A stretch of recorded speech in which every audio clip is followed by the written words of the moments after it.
Welcome to Quit to Win, the show where we explore the moments people had to let go of destructive pattern, meeting identity, the internal battle to rebuild their life with purpose and clarity. This is Dr. Siobhan Ewert, physician, scientist, and humanitarian, creator of the morning and business mapping. Background span medicine, science, entrepreneurship, the United Nations humanitarian work in Sudan. Across all those words, one question kept returning. Why can intelligent, capable people put in nervous effort and still not see the results that match it? And why can success arrive and still bring no real sense of relief on arrival?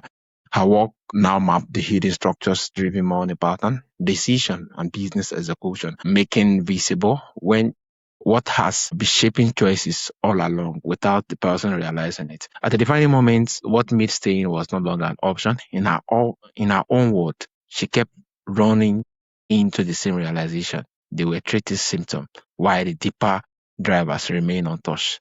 Once she became more interested in understanding what created the problem than managing its consequences, staying on the same path no longer makes sense. It's really a pleasure and honor having you on the show, Dr. Siobhan. Thank you so much. Thank you, Benaya. It's a pleasure to be here. Yeah, thank you. So, Dr. Siobhan, you were trained as a physician scientist that worked with the United Nations in Sudan and build an entrepreneurial practice, three very different environmental. What kept surfacing across all of these that make your training no longer a language for yet? That's a great question. I think what surfaced for me in the beginning, what I could actually see was something else that surfaced for me now, several years after. So in the beginning, I just thought that these were fields that I want to understand deeply because they allow us to understand the world we live in and how we make decisions. So I was very interested in human decision making. Why do we make decisions? And oftentimes decisions that actually harm us or other people around us. Why do we do that? And what kept surfacing in those fields that I worked in was I didn't find the answer to that question. Yeah. So I worked in medicine because I wanted to understand the human body. And then I worked in neuroscience because I wanted to understand the human mind, psychology, but both systems, though I still love them, I found them to be also rigid in some aspects. And then I went on to work as a humanitarian with the United Nations in Sudan.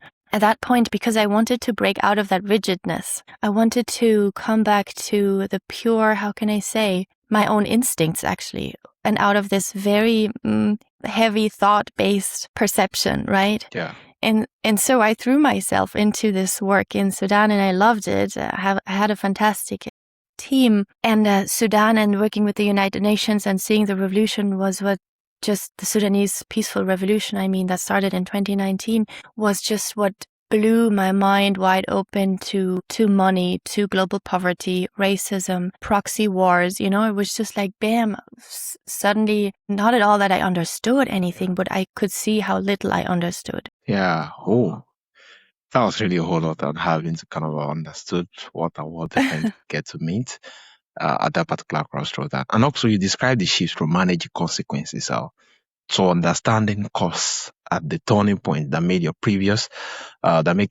paths unstable. What did you have to quit finding satisfying? The visible results, the short-term movement, the appearance of progress before the shift could finally more like fully take hold? Yeah, that's such a great question. I needed to quit a whole lot. Like when I decided to work for the United Nations, of course, it was a prestigious job, but I still needed to quit my not technically my medical career, but my career as at that time, quite, successful scientist. I knew if I left that world, I couldn't come back, at least not at that level. So that's the first thing that I quit. And then, of course, there were a lot of private changes in my private and personal life. And then I worked for those 2 years in Sudan with the United Nations. And after those 2 years, I knew I have to quit all the systems that I experienced. I needed to quit the world where people or systems told me how the world worked to really understand how it worked. So I quit that job too. I sold my company at that time, which I had co-founded in 2012. And I went into a period that I had no idea what would come out of it. And that period lasted 5-6 years. I burned through my money. I failed at building my second business. And I basically lost so many concepts of things that I thought I knew how the world worked, to find underlying systems, underlying structures that tell me much more reliably why we make the decisions that we make today. And so this connects to your first question where you asked me what did those fields have in common. Now looking back, only when I connect decision making with the nervous system, be it in medicine, be it in global money politics, be it in global just humanitarian politics, only when I connected this to the nervous system could I finally understand this is how and why the human mind makes its decisions. Yeah, only when you connect out the nervous system across the various parts, morning and any different parts, did you understand why the mind and how it makes decisions and the whole of underneath work out.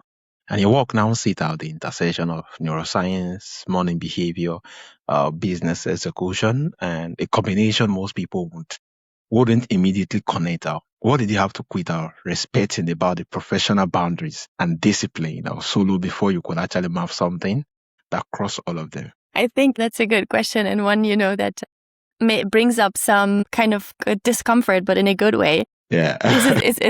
It's a very provocative question. I think what I needed to quit is the idea that I know or that the world seems to know. Because the answers to questions I was asking, I couldn't find the answers anywhere. Why do we move money in a way that harms us or other people? And it was only when I connected this with the nervous system and perception with the nervous system, the state of the nervous system, that I found answers to those questions, answers that were reliable and predictable. And so I needed to quit the idea that anyone outside of me has the answers to my own questions. And that's like pushing a lot of people or systems that I had put on their throne, off their throne, like dethroning. Yeah.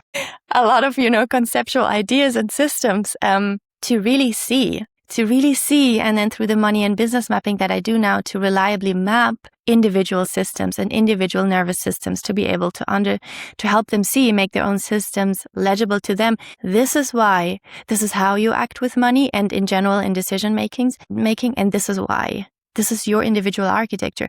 And then of course, once you understand the individual architecture and the nervous system framework that fuels that architecture, now I understand the world much better. Like, why do we have poverty? Why do we harm each other? Why do people hoard while the rest of the world lives in, doesn't have enough to eat when there's more than enough to eat on this planet? And it's, again, I'm repeating myself here. I hope I'm not boring you. It's only when we understand the nervous system and bring the nervous system into that equation does so-called irrational human behavior suddenly make sense. Yeah, I think this is really interesting and a whole lot of things to actually get to learn here, because I'm like, she's a scientist. What does scientists have to do with money? And just happy to hear you out that the fact that when it comes to the human architectures in terms of how behaviors, in terms of how they make their decisions, you exploring it through money. I'm like, is money the right way to actually get to explore this topic? And it just dawned on me that, there's a whole lot of emotional decisions that sometimes you didn't give thought to, immediately relate to money. You act just the way you act, and it's a very lovely way to actually get to exploit it. How did the journey even begin? It? How has it been thus far? Because it's really, really interesting. I love that question because, yeah, exactly. I mean, that's also one thing I need to quit, right? Other people's perception of me. Yeah. I had a former scientist colleague tell me, you should be careful talking about money that much because people will think you're unlikable and you're greedy and something like that, But here's the thing, because money rules all of our lives almost entirely, right? Money is a fantastic or a very, very strong activator of the nervous system. So basically what I do is I use money as a so-called diagnostic surface. I look at where does money activate your nervous system? How does your nervous system respond to different money situations? And that is my entry gate through which I can map your individual nervous system architecture. So it goes way below just how do you spend your money. It's literally what is the hidden driver driving your decisions, not just in money and everything. What are you trying to keep safe? What is the organizing principle around your system is organized? And then, of course, this is individually. But once we stand the individual, we understand the collective. We understand capitalism through the eyes of perception and through the eyes of the nervous system. And then to answer your question, I was always fascinated with money since I was a small girl. I saw I was born in a like middle class family, so we kind of had enough, but my subjective experience was it was never enough. And I saw my parents struggle, and then they went bankrupt when I was around 10, and it was terrible. And so the scarcity followed me everywhere. And once you can't just have scarcity in one area in your life. If you have it in one, you will have it in any area in your life. Again, because the driver is a nervous system impression, usually from young life, from when you were young. But never in my life, Benaya, to answer your question, did I think this would be my professional field of work. And I would actually bring this together with nervous system work and with neuroscience and with somatic work. That is something that literally just revealed itself last year. And suddenly my crazy life makes sense. You know, why I'm a doctor, why I'm a physician, why I'm a humanitarian, why I'm an entrepreneur and being fascinated with money since a young age. You know, okay, finally I can actually make use of all this and I can serve people in a sustainable way.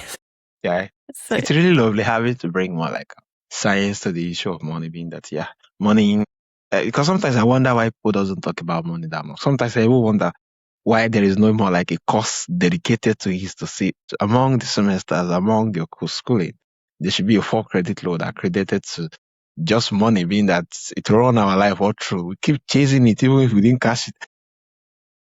That's it. So that's so true. Why is it that there is no a particular more like a course dedicated to it or another course dedicated to friendship, which are very, these are 2 key areas that could actually make or man our life while going on it. And when I read your bio, I'm like, a doctor managing money. So this will be interesting. It is really good. This is really, really amazing. And having to use the emotional from that of money to be able to detect the architectures and the patterns that's in there in order to notice what it is. It's really, really amazing. Right. And also, you work with intelligent or capable, hardworking people who are not seeing results that match their effort. Or what did you have to quit offering them? Or the strategy, the mindset, shift accountability structures before you find the thing that actually change the pattern. I help basically 3 groups of people. The first one we discussed, the people who struggle with money. And people who struggle with money are not just people who don't have money. It's also people who have money, but spend it very fastly or compulsively. Exactly, who can't manage their money or who have a lot of money and still don't feel safe. So let's take a step back, our targeting. So this is a problem that I have termed the result gap. And it is something that we see commonly in motivated people, intelligent people, capable people, is that they work very hard and yet the work that they put in doesn't necessarily lead to the results, right? And so that ensues frustration, comparison.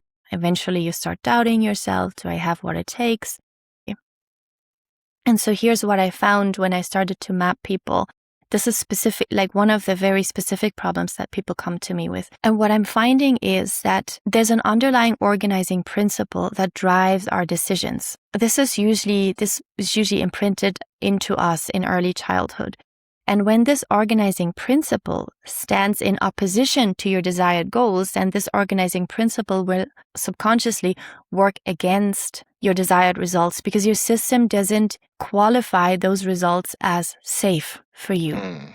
Let me give you an example. Actually, maybe from my own life, when I started to map myself, I finally found out why I had been failing the last 3 years prior to that. I was very motivated. I'm skilled. I'm hardworking. I love my work.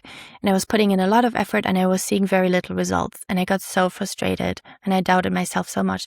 And then when I started to map myself, what I saw was that actually every 6 months or so, I was changing direction in my business. I was bringing out a new offer. I was refining my offer, I was refining my communication, or I was changing my communication. And so people couldn't really put me in one category. People didn't understand what it is that I was offering, right? And I guess we both know in business, everything is built on trust and connection, or a lot of it is built on trust and connection. And if you're not consistent in your communication, people don't know who you are and they don't know if they can trust you. So basically, long story short, what happened in my case was that I was changing direction because my system didn't want me to become visible. Because in my past being visible as myself, not in a professional role, but as myself, who I was, intuitive, perceptive, that brought with it a lot of problems, like really almost survival level problems. So my nervous system, my system had encoded being visible actually threatens your survival, it threatens your belonging, it ensues attack. So I was working very hard, and at the same time I was working against my own results without seeing it. So this is what I call the double blind. The first blind is I don't see how. I don't see the pattern through which I am not reaching my results or even working against my own system. But here comes the second double blind, which is the killer. I don't even see that I'm working against myself. So it's a hidden variable. It's like I can't see my own eyes. I can't see the hidden driver driving my execution, driving my decisions. All I see is I'm working so hard and I'm not getting the result. So either I don't have what it takes, or the market isn't ready, or it's just I don't have anything proper to offer. That's the conclusion, because the hidden variable, which is your nervous system, you can't see. So this is... Yeah, this is really amazing, and just speak volumes to the fact too that just doing alone does not bring about results. There is an energy that even if you didn't get to know it, but there's an underneath knowledge or more like perception about things that just make things work against us. And the fact that imagine more like having this notion that having money is bad, having money it shows this and that. At the end of the day, you keep running and keep chasing it, and you just keep running away from you into the fact that you already have a notion that already repel it, and it's a whole lot of. And also, you also map what you call the arrival gap when success comes, but no really follow up. What does persistent pressure after success reveals? That what actually driving that push? So on one hand, I work with people experiencing the result gap. The result doesn't come. And on the other hand, I work with people experiencing the arrival gap. The arrival doesn't come. Exactly. So what I call the arrival gap is the phenomena that people have actually achieved what they set out to do initially. They have the money or they have the position, whatever it was that they wanted, but still they don't. That sense of relief never settles in. That sense of, I have achieved this, now I'm safe, or now everything is good. So that sense of safety or enoughness just doesn't settle in. This is what I call the arrival gap. And again, it's a nervous system condition. So similarly as we had the double blind in the result gap, which is I don't see how I'm preventing those results from coming, and I don't even see that I'm presenting those results from coming. Yeah. In the arrival gap, we have a similar thing. It's I don't see how my nervous system is preventing, how can I say, the results that I hear from being registered by my nervous system. I don't see how I'm preventing that, and I'm not seeing that I'm preventing that. And so for the nervous system, there's still a gap. Consciously, yes, you see I have whatever I want, 100K, $1 million on my bank account, or I have that managing position, whatever. But the nervous system, it doesn't land. It doesn't register in the nervous system. So for the nervous system, there's still a gap. And that gap tells you more, more, more. It's not here yet. I don't feel it yet. So it cannot be here yet. So give me more, And then we have that always hustling, never like the work-life balance that is totally off balance, always checking your emails after work, not being able to settle, not being able to be present with relationships, and eventually burnout, for many of us. This is really lovely. Work-life balance, like of balance. Amazing. And I think this just dawned on me, especially when I was reading a particular book the other time. I've forgotten the book, but it was alongside money, and it was making reference of the fact that I think they were interviewing the guy and was saying that so person has a whole lot of couples of million more than you, and what do you have to say in respect of it? And it was like, I have what the other person does not have. And I said, what was that? He said, yes, I have a sense of enough. I'm like, that means the arrival gap is already closed in here, owing to this particular person acknowledging the fact that as much as I need more, at this point I'm satisfied and not chasing for more. Having the balance in between is very, very key, so that you know when to chase and you know when not to give it all. It was really, really amazing. That's beautiful. And the important thing is a sense of enoughness. Cognitively, it's not enough. It needs to reach the nervous system, because again, the nervous system is what drives your perception, and your perception is what drives your decision making. If it doesn't reach your nervous system, there will always be this gap that I call the arrival gap. That's That's one thing that I want to say to that. My assessment that this is a nervous system heavily driven by survival. What I see in my mappings is that, and I saw this once before actually, is that this generational and childhood imprint of raw survival is stuck or can be stuck very deeply in the nervous system and can still make you perceive that there is not enough, even though objectively, you have more than 99.9% of the global population. Yeah, this is really amazing, and thank you. So for the high achievers out listening right now, who is working harder ever and still not seeing the result that match the effort of, what is the first thing they need to quit assuming about the gap that exists? Quitting isn't easy. I think we both know that. Especially when it comes to money. Because again, it's not so much about the behavior. It's about giving up or even just letting the possibility in that there is a different way to live, that there's a way to live that is not constantly fueled by fear and especially survival level fear. I think that's just the number one. There's a way to live in which you can find peace in your body, in your system, peace and ease and trust in your relationships, fulfillment in this very moment. And that is absolutely possible for you, for them. And it's not that far out. And again, what I see in my mappings over and over is that when we make the inner system legible and we actually make it understandable to people why they're behaving like that and why they're carrying these fears and this, this hustling drive, this survival drive, just that reorientation allows people to orient towards something that is true for them now, to orient towards present day reality and not what they might have experienced in the past. And that alone usually brings a massive sense of release and relief. And also, interestingly, it frees capacity that was bound in survival level organization and keeping a survival level threat that is no longer real at bay. This capacity can now be freed to be actually present for what you already have, to enjoy what you have, and then make a decision based on what feels good to you and what is supportive and nourishing for your system and for your relationships. Amazing. It's not easy to quit. About a whole lot of things you could get to learn. Yeah, while going on the journey. It's really amazing. So what changed first when the pattern finally become visible? What changed first when the pattern become visible? Oh, I love that question. So the first change is orientation. You're like, that's what's happening in my system. This is why I feel this way. And this is how I am creating the results that I see or not creating the results that I see. And this is how I'm bringing difficulties in relationships.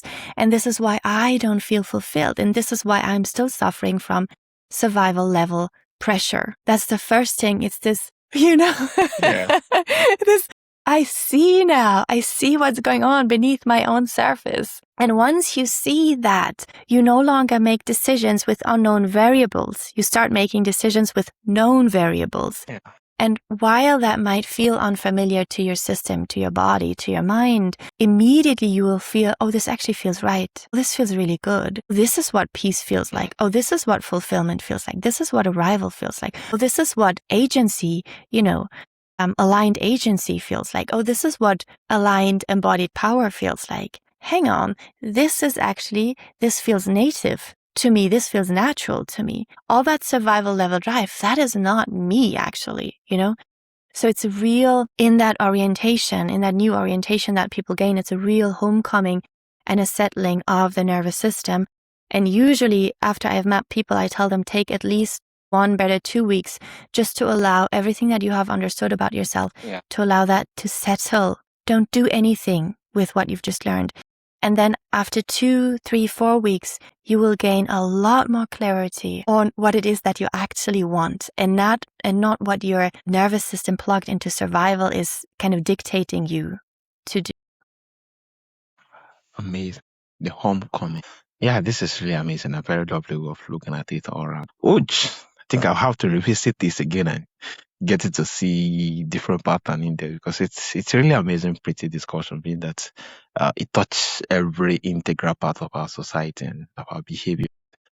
Yeah, you either give attention to it or at the end of the day, use your own experience to give attention to it. It's amazing. And thank you so much for sharing your heart with us on the making of me. So for my audience who would love to reach out to you, either for coaching to reach out to you for some, to actually help them out for consultation. And how can they reach out, and where is the best platform? So currently the best platforms are just my website and LinkedIn. My website is SIOBHANEWERT.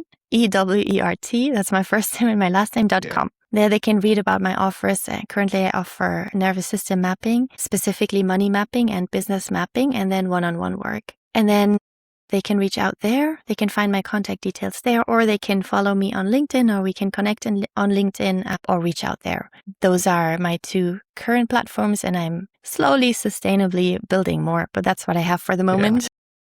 Amazing. Thank you so much, bro. This has really been amazing. And thank you for sharing your heart with us on the making of me. And from all those who love to reach out, just check the show notes.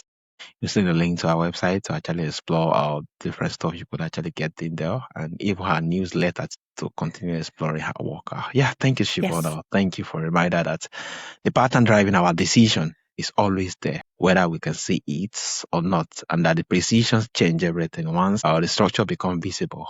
It's exactly what this audience needed to hear. Remember that staying focused on managing the symptom while the drivers goes untouched is never the safe options. Mapping is actually underneath. It really a pleasure once again. I want to have you on the show. Thank you, Benaya. Thank you for those great questions and for making me feel so welcome and comfortable.